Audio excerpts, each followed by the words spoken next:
시간 우리에게 주시는 하나님의 말씀 요한계시록 2장 12절로 17절까지 말씀입니다.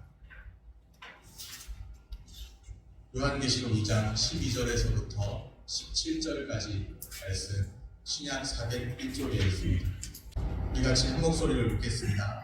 버가모 교회 사자에게 편지하라. 좌우에 날선검을 가지신 이가 이르시되 내가 어디에 사는지를 내가 아노니 거기는 사탄의 권자가 있는 데라.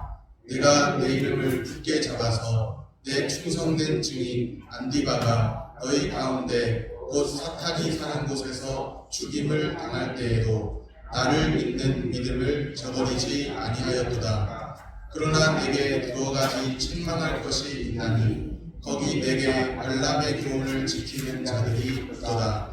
발람이 발락을 가르쳐 이스라엘 자손 앞에 걸림돌을 놓아 우상의 제물을 먹게 하였고 또 행음하게 하였느니라. 이와 같이 내게도 니골라당의 교훈을 지키는 자들이 있도다. 그러므로 회개하라. 그리하지 아니하면 내가 내게 속히 가서 내 입의 검으로 그들과 싸우리라. 귀 있는 자는 성령이 교회들에게 하시는 말씀을 들을지어다. 이기는 그에게는 내가 감추었던 만나를 주고 또 흰 돌을 줄 터인데 그 돌 위에 새 이름을 기록한 것이 있나니 받는 자밖에는 그 이름을 알 사람이 없느니라. 아멘. 샬롬. 주님의 평강이 함께하기를 소원합니다. 아멘. 오늘 본문은 버가모 교회를 향한 말씀입니다. 다른 7교회와 마찬가지로 먼저 그리스도에 대한 묘사가 나옵니다. 그 다음 칭찬과 격려의 말씀이 나오고 또 책망과 권면의 말씀이 뒤따라 나옵니다. 마지막에는 종말론적 약속이 기록되어 있는 구조로 요한계시록 7교회가 다 동일하게 그런 구조로 되어 있습니다. 12절에 보시면 12절은 그리스도에 대한 묘사입니다. 13절은 칭찬과 격려이죠. 또 14절, 15절은 책망의 말씀이고 16절은 권면의 말씀입니다. 17절은 종말론적 약속으로 그렇게 되어 있습니다. 오늘 말씀은 버가모 교회의 영적 심각성 때문인지 매우 강한 어조로 시작됩니다. 12절 말씀입니다. 버가모 교회의 사자에게 편지하라. 좌우에 날선검을 가지신 이가 이르시되. 좌우에 날선검을 가지신 이가, 그리스도가 좌우에 날선검을 가지신 이로 묘사되고 있습니다. 검을 들고 계신 그리스도의 모습, 참 이제 무서운 느낌이죠. 날선검을 가지신. 검은 권위와 능력이 있는 심판의 이미지를 보여줍니다. 좌우에 날선검을 가지셨다는 것이 무슨 뜻인가? 예수님이 심판하시는 주님이시라는 말씀이죠. 당시에 버가모에 있던 로마 총독은 소위 칼의 권한을 가지고 육신의 생명을 주관했습니다. 그러나 삶과 죽음에 대한 궁극적인 권한은 그리스도에게 속해 있습니다. 예수님께서는 회개하지 않는 자들을 심판하실 것입니다. 버가모 교회는 분명히 칭찬할 만한 이유가 있습니다. 13절 말씀입니다. 우리 13절 같이 읽겠습니다. 내가 어디에 사는지를 내가 아노니 거기는 사탄의 권자가 있는 데라. 내가 내 이름을 굳게 잡아서 내 충성된 증인 안디바가 너희 가운데 곧 사탄이 사는 곳에서 죽임을 당할 때에도 나를 믿는 믿음을 저버리지 아니하였도다. 아멘. 예수님께서 이렇게 말씀하십니다. 너가 어디에 사는지를 내가 안다. 단순히 버가모 교인들이 버가모 지역에 살고 있다, 그런 뜻이 아니겠죠. 버가모 교인들이 지금 처해 있는 어려움을 아십니다. 예수님이 그들이 겪고 있는 어려움을 잘 아십니다. 버가모 교인들이 겪는 어려움은 거기는 사탄의 권자가 있는 데라. 이 말씀과 연관되어 있죠.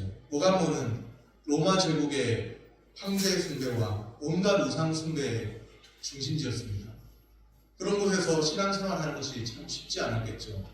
온갖 우상 숭배가 있고 또 황제 숭배가 있는 그런 곳에서 신앙생활하는 것이 쉽지 않았을 것입니다. 그런 보가모에서 순교자로 추정되는 한 인물이 등장합니다. 우리가 읽은 13절에는 안디바라는 이름이 나와요. 내 충성된 증인 안디바가 얼마나 주님이 기뻐하시고 사랑하셨으면 나의 충성된 증인이라 그렇게 말씀하십니다. 오늘 우리 한 사람 한 사람도 주님의 충성된 증인으로 불릴 수 있는 한 사람 한 사람 되기를 소원합니다. 내 충성된 증인 안디바가 너희 가운데 곧 사탄이 사는 곳에서 죽임을 당할 때에도 그렇게 말씀하죠. 안디바가 누구인지 또 어떤 사람인지 정확히 알 수가 없습니다. 한 가지 분명한 것은 예수님께서 그를 내 충성된 증인 안디바 그렇게 부르신다는 거예요. 아마도 안디바는 주님을 믿는 믿음, 13절 끝에 보면 나를 믿는 믿음을 저버리지 아니하였도다 되어 있는데 주님을 믿는 그 믿음 때문에 죽임을 당한 것 같습니다. 버가모 교회 성도들은 주님의 충성된 증인 안디바가 죽임당하는 것을 지켜보았죠. 그런데도 버가모 교회 성도들은 믿음이 약하여지지 않고 주님을 믿는 그 믿음을 저버리지 않았습니다. 예수님은 이것을 아시고 그들의 믿음을 칭찬하십니다. 오늘 어린이 주일인데요. 우리가 어린아이와 같이 주님의 어린이와 같이 주님의 발자취를 따르고 우리 앞에 어떤 어려움이 있어도 주님을 따르기로 결단하는 주님의 충성된 증인 다 되시기를 소원합니다. 버가모 교회를 향한 말씀을 듣는 오늘 우리는 우리의 삶은 어떻습니까? 삶의 작은 일에도 작은 어려움만 만나면 믿음으로 살려 하기보다는 뒤로 후퇴하는 그런 모습은 없을까요? 삶의 작은 일만 만나도 잎새에 있는 바람에도 나는 괴로웠다. 누가 그렇게 말했던 것처럼 작은 어려움만 만나도 뒤로 후퇴하는 그런 모습 우리에게 있지 않을까요? 어떤 상황에서도 주님을 믿는 믿음을 지켜야 합니다. 마지막 때 주님을 믿는 믿음을 지키며 주님의 칭찬을 들을 수 있기를 바랍니다. 버가모 교회를 향한 주님의 말씀 중에는 칭찬도 있지만 책망도 있습니다. 항상 보면 칭찬과 책망이 같이 있을 때는 칭찬이 먼저 기록되는데 그 이유가 있습니다. 그것은 교회를 향한 주님의 애정을 잘 보여줍니다. 책망도 교회를 향한 주님의 애정 가운데서 책망하십니다. 책망은 그들을 다시 세우고 회복시키기 위한 말씀으로 이해됩니다. 버가모 교회를 향한 책망의 말씀이 있습니다. 14절 말씀입니다. 그러나 내게 두어 가지 책망할 것이 있나니 거기 내게 발람의 교훈을 지키는 자들이 있도다. 발람이 발람을 가르쳐 이스라엘 자손 앞에 걸림돌을 모아 우상의 제물을 먹게 하였고 또 행음하게 하였느니라. 발람의 교훈을 지키는 자들에 대해 말씀하고 있습니다. 발람의 교훈을 지키는 자들의 정체가 무엇일까? 곧 니골라당의 교훈을 지키는 자들입니다. 15절 말씀입니다. 이와 같이 내게도 니골라당의 교훈을 지키는 자들이 있도다. 니골라당의 교훈을 지키는 자들이 있습니다. 발람의 교훈이나 니골라당의 교훈은 서로 다른 것이 아닙니다. 같은 것으로 이해됩니다. 구약시대의 이스라엘 자손을 걸려 넘어지게 한 것이 발람의 교훈인데요. 신약시대의 버가모 교회 당시에 걸려 넘어지게 한 것이 발람의 교훈 비슷한 니골라당의 교훈이 있었다는 거예요. 니골라당이 어디서 많이 들어본 것 같죠? 에베소 교회도 침투했었습니다. 기억하시는지 모르겠습니다. 에베소 교회는 니골라당의 행위를 미워했습니다. 에베소 교회는 니골라당의 오류를 인식했습니다. 그런데 버가모 교회는 니골라당의 오류를 인식하지 못한 것 같습니다. 물론 버가모 교회 전부가 니골라당의 교훈에 유혹된 것은 아니었겠죠. 버가모 교회 교인 중 일부가 니골라당의 교훈을 따른 것으로 미혹된 것으로 보입니다. 어떻게 보면 버가모 교회는 내부적으로 분열되어 있었습니다. 고난과 순교의 직면에서도 예수 그리스도를 믿는 믿음을 지키는 사람들이 있고요. 또 그런가 하면 발람의 교훈, 니골라당의 교훈을 지키는 사람들도 있습니다. 예수 그리스도를 믿는 그 믿음을 저버리지 않는 사람이 있는가 하면 이단의 가르침을 따르는 사람도 같이 있었다는 거죠. 그런데 발람의 교훈, 니골라당의 교훈을 지키면 어떤 결과가 따라올까요? 14절을 다시 보면 발람이 발락을 가르쳐 이스라엘 자손 앞에 걸림돌을 놓아 우상의 제물을 먹게 하였고 또 행음하게 하였느니라. 우상의 제물을 먹게 하였고 행음하게 하였느니라. 발람의 교훈을 지키는 자들의 문제점이 바로 이것입니다. 무엇인지 보이시죠? 우상의 제물을 먹고 또 행음하는 것임을 알 수 있습니다. 여전히 거짓된 가르침에 도전이 계속되는 현실입니다. 원수 마귀가 예수님이 광야에서 40일 줄이실 때에도 예수님을 유혹하고 시험했어요. 그런데 예수님을 따르는 우리라고 가만히 놔두겠습니까?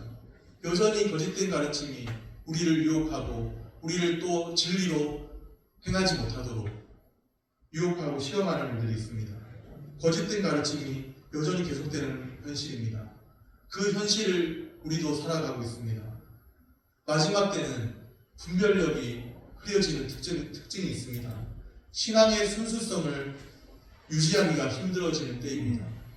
어린아이같이 주님을 의지해야 하는데 어린아이는 다른 특징이 있는 것이 아니라 어린아이는 그냥 그저 아버지를 의지하잖아요. 같이 어두운 길을 밤길을 걷다 보면 아이와 함께 길을 걷다 보면 아이랑 손을 꼭 붙잡고 갈 때가 있습니다. 어린아이의 특징은 뭐 순수하고 이런 것이 아니라 어린아이도 고집 되게 세거든요. 그런데 어린아이의 특징은 다른 것이 아니라 아버지를 의지한다는 거예요. 아버지. 어두운 밤길에 무섭고 어려울 때 힘든 순간에 아버지 손을 꼭 붙잡고 가는 거죠. 신앙의 순수성은 다른 것이 아니라 하나님 아버지를 전적으로 의지하는 겁니다. 다른 것을 의지하는 것이 아니라 주님밖에는 바라볼 데가 없어서 하나님 아버지를 전적으로 의지하는 것이죠. 오늘 우리도 하나님 아버지를 의지하고 참 어려운 현실이 있을지라도 우리가 분별하면서 주님을 더욱 의지하고 바라보는 믿음의 사람들 되시기를 소원합니다. 사도 바울이 로마서에서 분별에 대해 말씀합니다. 로마서 12장 2절 말씀입니다. 너희는 이 세대를 본받지 말고 오직 마음을 새롭게 함으로 변화를 받아 하나님의 선하시고 기뻐하시고 온전하신 뜻이 무엇인지 분별하도록 하라. 하나님의 선하시고 기뻐하시고 온전하신 뜻을 사도 바울이 말씀하고 있죠. 우리는 이 세대를 본받지 말아야 합니다. 하나님의 선하시고 기뻐하시고 온전하신 뜻이 무엇인지 분별해야 합니다. 제가 새벽에 기도할 우리 새벽에 나오시는 분들과 같이 여러 번 그런 이야기를 한 적이 있는데요. 왜 우리는 기도를 하는 걸까요? 우리 하나님은 우리의 사정 형편을 다 아시는 전지전능한 분이시잖아요. 그런데 왜 우리는 다 아시는데 다 알아서 해결해 주시면 좋을 텐데 왜 우리가 굳이 기도를 해야 되는가? 저는 이것을 가지고 고민해 본 적이 있어요. 예전에 아주 오래전에 고민해 봤는데 새벽에 기도할 때 하나님 다 내 모든 사정 다 아시는데 왜 꼭 기도를 통해서만 응답하시죠? 알아서 내 모든 어려움들 다 풀어주시고 인도해 주시면 좋잖아요. 그렇게 물었거든요. 그렇게 물었더니 주님이 제 마음속에 나는 너의 모든 뜻과 계획을 다 아는데 너는 나의 뜻과 계획을 모르지 않느냐 그 마음을 딱 주시는 거예요. 그때 그렇구나. 하나님의 선하신 뜻이 내 삶에서 이루어져야 하는데 내가 주님의 뜻과 계획을 모르니 그러니 더 기도하면서 주님께 매달려야 하지 않나 그런 생각을 하게 되었던 적이 있습니다.